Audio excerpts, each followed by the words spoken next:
training ko ngayon yung pronation ko. Kasi sa arm wrestling, hindi siya more on biceps.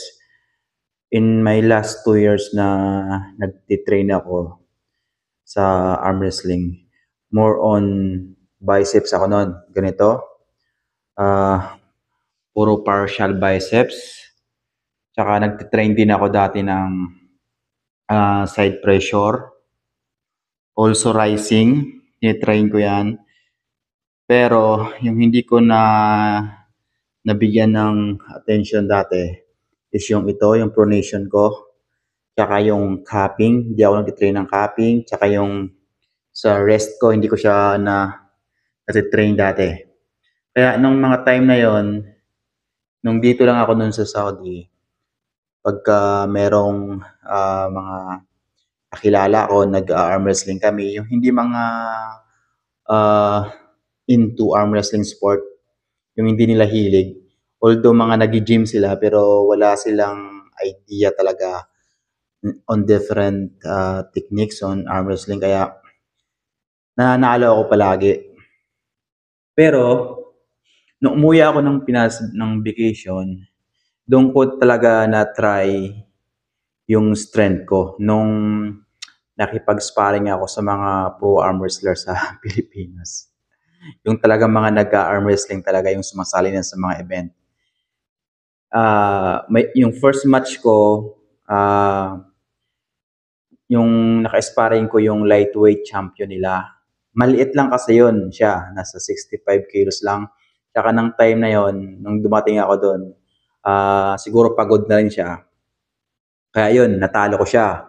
Pero yung mga malalaki na, yung mga, siguro yung mga kilos nila noon, may isa 90 plus or 80 tsaka pa 90 plus may get or 100 plus.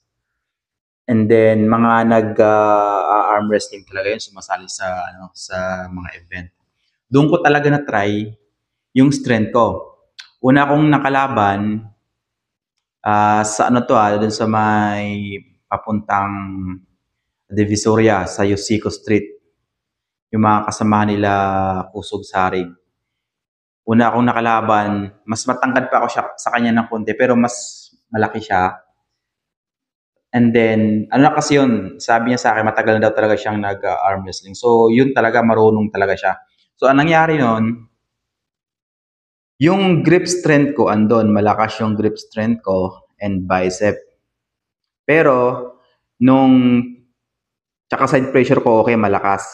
Nung naglaban na kaming dalawa, nung ginaganito niya ako, dinadrag niya ako pa, he's trying to separate my bicep.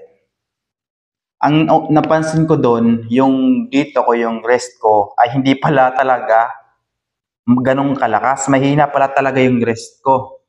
Nag-focus kasi ako dati more on biceps lang, rising, side pressure. Pero ito, mahina yung wrist ko. Kaya nung sinubukan niya akong gamitan ng back pressure, yung dito ko, yung gumaganito, bumibigay, nahihila niya to. Yun, nahihila niya. And then sinasamahan niya pa ng kunting side pressure, bumibigay na kukuha yung rest ko. Although yung lock ng bicep ko, kaya, pero ito talaga, ito yung weakness ko. Weakness point, yung rest. So, simula nung bumalik ako dito sa Saudi, sinubukan ko ulit mag-train. Mag-training ng pronation and cupping, and yung sa rest. Pinaka-importante pala talaga yung dapat yung malakas yung rest mo. Ito. Kasi once na nakuha yung rest mo, mahihirapan kang kumuha ng puwersa. Maliban na lang kung pressure ka. Yung tipong technique mo is yung press, malakas ka sa press kahit wala kang rest, pwede mo pa rin siyang i-press. Kaso hindi ako ganun kalakas sa press. More on hook ako and then side pressure na top roll. Ganun yung style ko. Kaya sinusubukan kong everyday, not everyday, yung ginagawa kong training alternate. Ito pronation, and then yung cupping and rest. At naramdaman ko, malaki yung improvement simula ng ginawa ko to. Siguro now, mga 6 months ko na siyang ginagawa at naramdaman ko malaki yung difference niya. So, maganda pala talaga to. Itong pronation, yung kay Devon Larat. Para itong kamao natin na to, kahit hilahin niya man, hindi bibigay yung pronator natin.